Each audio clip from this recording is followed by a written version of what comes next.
விஜய் தலைமையிலான ஆட்சியின் பதவியேற்பு விழாவிற்காக நேரு உள்விளையாட்டு அரங்கம் வளாகத்தில் நடைபெற்று வந்த முன்னேற்பாட்டு பணிகள் திடீரென இடைநிறுத்தப்பட்டுள்ளதாக தகவல்கள் வெளியாகியுள்ளன.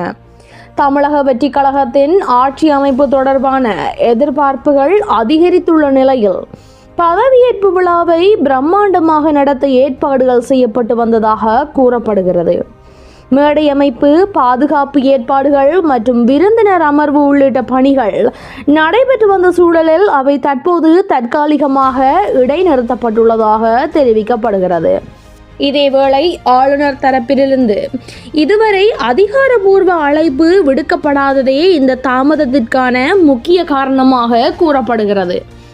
அரசியல் வட்டாரங்களில் இது புதிய பரபரப்பை ஏற்படுத்தியுள்ளதுடன் தமிழகத்தின் அடுத்த கட்ட அரசியல் நகர்வுகள் குறித்து பல்வேறு யூகங்களும் வெளியாகி வருகின்றன.